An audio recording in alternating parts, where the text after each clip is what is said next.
fighters before and after facing some of the UFC's toughest warriors, shocking transformations. When people talk about the best UFC fighters of this generation and past, naturally the conversation includes who they defeated and what titles did they win.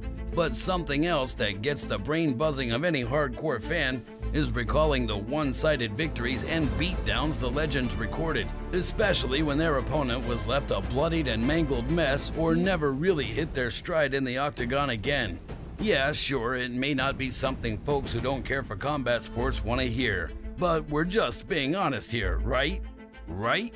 So, which fighters are remembered for being absolutely run over by one of the UFC's greats, and were either mentally or physically transformed afterward? Well, before we take a closer look, if you enjoy this video, please be sure to like it and to subscribe to KO Central MMA. And after you watch this video through to the end, please be sure to leave your thoughts in the comments section. Now with that out of the way, let's examine which fighters threw down with the UFC's toughest warriors and came out shockingly transformed for the worst. Mauricio Shogun Rua takes a beating from Jon Jones. If you've followed the storied career of Shogun Rua, you know that the legend has taken his fair share of lumps along the way, and even the biggest Shogun boosters would acknowledge that Rua has left the octagon looking far worse for wear on multiple occasions. But with hindsight being 20/20, one can certainly make the argument that Rua's powers were never the same after Jon Jones beat him down big time in 2011. Although at the time, Rua wasn't long removed from losses to Forrest Griffin and Lyoto Machida, he had avenged his defeat to the latter and was holding the UFC's light heavyweight crown. It was an accomplishment many had predicted would transpire when Rua came over from Pride. After all, during his run with Pride, Rua had dropped jaws repeatedly by taking out opponents with flying stomps and vicious strikes, and Shogun was pretty much a god in MMA circles. Well, what the Brazilian star found out at UFC 128 was that he was no match for the most talked about prospect in the game at that time, Mr. Jon Jones. Not only did Jones take Rua down 3 times, he outstruck the legend by a 102-11 margin. Yeah, that's right. Rua only managed to land 11 strikes in a fight that went into the 3rd round. On account of the beating, Rua was left bruised and swollen, and while yes, he looked worse after some of his other defeats, talk about him being one of the pound-for-pound best started to die down. Talk about Jones being pound-for-pound contender and how special his career could be, however, kicked off into a new stratosphere. BJ Penn gets battered by George St. Pierre. Newer MMA fans may only remember BJ Penn for how his career came to a pretty sad end via a 7-fight losing streak that spanned over 7 years. But if you're an old school fan or one that's done their homework on the MMA greats, then you know that for years Penn was widely regarded as one of the best fighters on this great big earth. In fact, there was a time when Penn's name was constantly being mentioned in GOAT debates. So, when Penn was booked to fight George St. Pierre for a 2nd time in 2009, it was a huge deal. Not only did the bout feature 2 of the sport's best, but their first fight in 2006 had been super close and GSP eked by with a split decision win. Well, by the time of their rematch, not only was GSP in the midst of his 2nd reign as welterweight champion, he was busy making his case as one of the greatest of all time. That case was violently strengthened by what happened at UFC 94 as the Canadian star mauled Penn for over 4 rounds and outstruck the prodigy by a 310-63 margin. That's the kind of data that's synonymous with a beatdown, no question. After the 4th round ended, Penn's corner mercilessly threw in the towel to save the battered Hawaiian from taking any more damage. At that time, not many people were predicting that Penn's best days were heading into the sunset, as after all, there was no shame in losing to GSP, one of the greatest fighters in the game who was also considerably bigger and stronger. Penn did go on to defend his lightweight title 2 more times in 2009, but 1 year later he lost the belt to Frankie Edgar and his era as champion fighter came to a close. In fact, following his consecutive losses to Edgar, BJ only recorded 1 more victory in his career. Israel Adesanya ends the Robert Whittaker era. Now sure, the first fight between Israel Adesanya and Robert Whittaker is not tied to images of the latter being grossly disfigured, but the fight's final moments quickly fired around the galaxy due to how memorable it was and because it signaled the end of a remarkable era. Some folks may have already forgotten, but when Adesanya battled Whittaker for the first time in 2019, the Whittaker era was in full effect. Yes, the last stylebender was generating a ton of hype, and many were predicting he was on track to become an MMA superstar. But none of that changed the fact that at the time Whittaker was riding a 9-fight winning streak, which included wins over the middleweights division elite.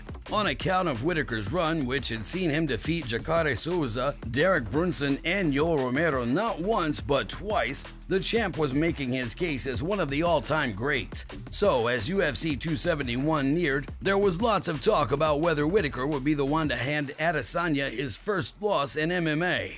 Not only did that not happen, Adesanya proceeded to end Whittaker's reign with a vicious combo of punches in round 2. Seeing Whittaker get put away was definitely not something fans were accustomed to, given that he'd not been stopped since 2014. Whittaker did rebound and put together a 3-fight winning streak to lock up a rematch with Adesanya in February 2022. That fight was much more competitive, and this time around, Whittaker lost the bout via decision. But now that Whittaker was also taken out by Dricus du Plessis at UFC 290 this summer, it remains to be seen if Bobby Knuckles can get back into the title shot mix. In other words, the last stylebender may have indeed closed the book on Whittaker's championship days. The Korean Zombie is buried by Alexander Volkanovski. Chan Sung-jung became known as the Korean Zombie on account of his seemingly iron chin and horrifying stalking approach. Due to this, and because of his penchant for finishing fights, TKZ's long been a fan favorite. Now sure, by the time the Zombie locked horns with Alexander Volkanovski in 2022, some of the mystique around Jung being a seemingly invincible fighter had worn off. But TKZ locked up a title shot thanks to impressive wins over Frankie Edgar, Renato Moicano, and Dan Ige.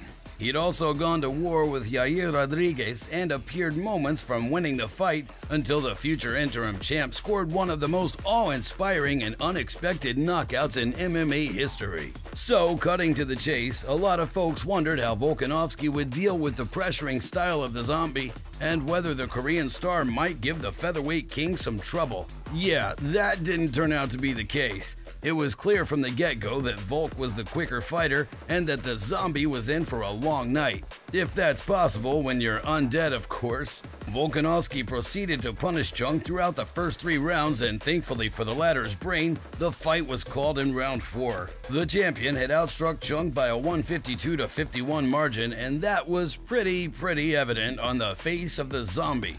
Once again, Chung demonstrated just how ridiculously tough and rugged he was, but the fight signaled the Zombie's championship hopes have likely finally been buried in a very deep grave. Conor McGregor gets humbled by Khabib Nurmagomedov.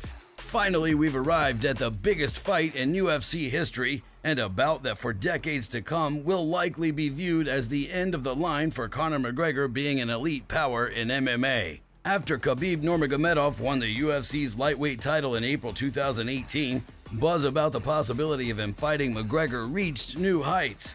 Conor had ultimately vacated that title, which he'd won in 2016 after agreeing to box Floyd Mayweather in 2017.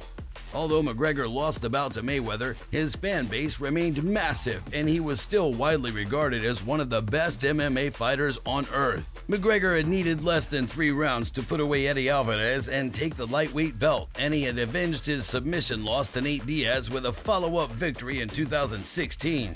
As UFC 229 approached in October 2018, the consensus amongst knowledgeable observers was that Khabib's Galaxy-class wrestling would rule the day. But since McGregor prevailed over other experienced wrestlers like Chad Mendes in the past, there was still buzz the notorious star might reclaim the crown.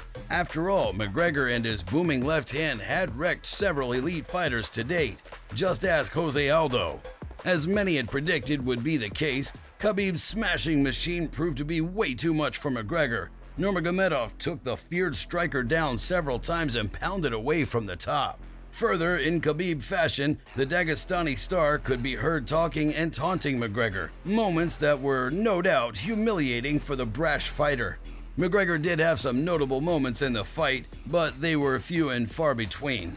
He was never able to damage Khabib at all, and it was the latter who scored the only knockdown in the fight. Another humbling moment for the former champ. Finally, in round 4, Nurmagomedov closed out the historic fight with a painful-looking neck crank. Despite the fact Khabib had landed 104 strikes in the fight, McGregor surprisingly didn't look too bad physically.